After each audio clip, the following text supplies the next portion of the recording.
In this series, we are going to discuss the most important event in the history of modern India, the integration of Indian states. To start with, let us first look at the history of India. Historically, India had never been consolidated under a single ruler. However, from the earliest times, spasmodic attempts were made to bring about consolidation. Efforts in this direction were started by Magadhan kings Bimbisara and Ajatashatru in 6th century BCE. They were succeeded by Nandas who continued their efforts. Magad under Dhananand was the largest and most powerful kingdom in India. Nandas were succeeded by Mauryan Empire established in 320 BC by Chandragupta Maurya under the guidance of his teacher Chanakya. Chanakya had the ambition to consolidate India. Mauryas under Chandragupta and later under his grandson Ashoka consolidated the large portion of India.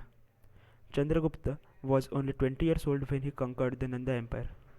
He extended the borders of his empire till Seleucid in Persia after defeating the Greek general Seleucus in 305 BC.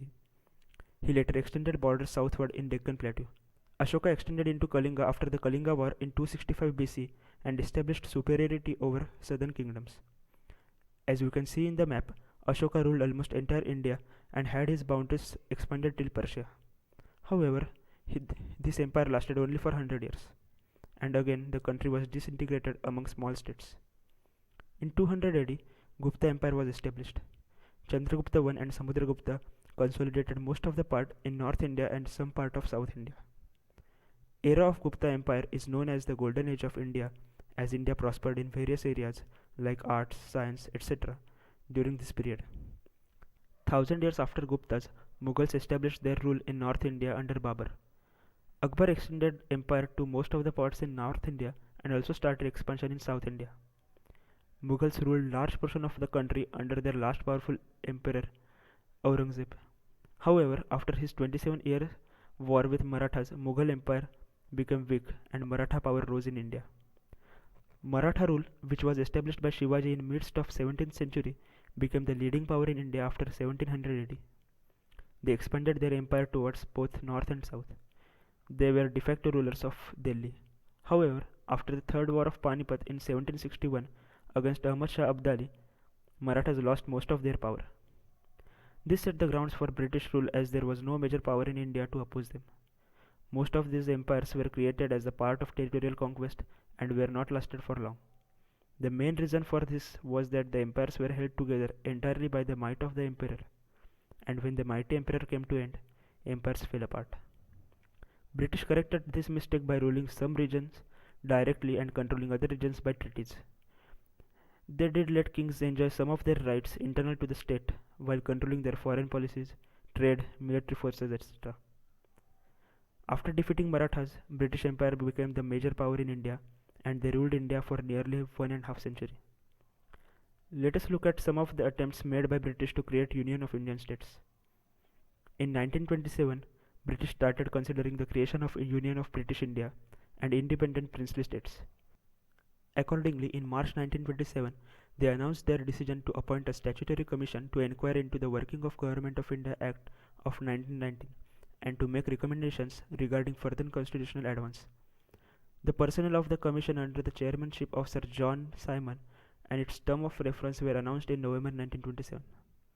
In June 1929, report of Simon Commission was published, which was very disappointing. It suggested setting up of a standing consultative body containing representatives from both British India and the states. Several round-table conferences were held in which representatives of state and leading political parties of India participated. Congress didn't participate in the first round-table conference, but participated in later conferences. On 4th August 1935, Government of India Act was passed, which provided constitutional relationship between Indian states and British India on federal basis. However, states were not bound to accede to British India. Discussions were going on with states for their accession. Princes didn't want to give up their sovereignty to Indian government and wanted British Crown to protect their rights. They wanted to preserve their dynastic rights and some other special powers to which Congress could never agree. Discussions went on till 1939. At this point, World War II had come and Britain needed the help of rulers in men, money and material. On 11 September 1939, they suspended the work of preparation of federation.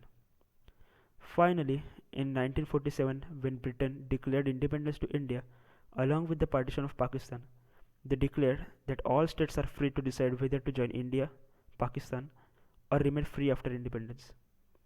This posed some serious challenges for independent India. There were around 562 states, including semi jurisdictional and non jurisdictional states spanning two-fifths of the total area. These states were free to join India or Pakistan or stay independent. Had they decided to stay independent or join Pakistan, there would have been a lot of enclaves inside India. It would have made it difficult to build the communication transport network and would have been difficult to maintain security. World War II had also strengthened their armed forces. Some states also made good amount of money during war. This gave them confidence to sustain in case of emergency. Some states also started considering the creation of their own unions. For example, Navanagar and Dhrangandhra considered union of Kathiawar states. States appointed their own negotiation committee to negotiate with Constituent Assembly about their rights. They passed the resolution saying that they will participate in constitutional discussions but that won't guarantee their acceptance for it. They will decide whether to join the union or not after a complete picture of constitution is clear. 93 seats were allotted to the states in Constituent Assembly. Also, it was becoming difficult for states to maintain law and order internal to states. Agitations for responsible government were going on in many states which were getting difficult to control. This would have created anarchy in states. Unrest in these states was equally bad for the law and order of India. This created overall state of chaos. Since there were only 2 months left for the transfer of power, it was urgent to get states to accede to dominion. To solve this problem, Home Minister of India Sardar Patel and Secretary of Home Ministry V.P. Menon came up with instrument of accession for states. This instrument stated that states should accede to dominion in regard to 3 subjects. First one was defense. No state could conduct its own defense as they were dependent on British India for their external defense. Most of the states were also dependent for their internal law and order. Second subject was external affairs. No state had experience for it as it was handled by British government for more than a century. Third subject was communication. Continuation of existing transport and communication networks required states to accede to India. There was no financial liability involved in this instrument of accession. This instrument was drafted for 140 states which were fully empowered. That is, states having their own judiciary powers and internal armed forces. Apart from this, there were over 300 states which were actually states or talukas, but were also counted as states. Different instrument of accession was prepared for them. Also, there were over 70 states having status higher than talukas, exercising wide but not quite full powers. Another instrument of accession was prepared for them. Sardar Patel and V.P. Menon started meeting states' representatives to seek their accession. With the exception of some states, all other states acceded to India before 15th August 1947. Negotiations continued with the states which didn't accede yet. Overall integration process of states went on smoothly, but integration of few states took a dramatic turn. In our next parts, we will look at some of these integration stories. Thank you for watching this video. Please like, share and comment because discussion is solution. For more discussions, please subscribe our channel.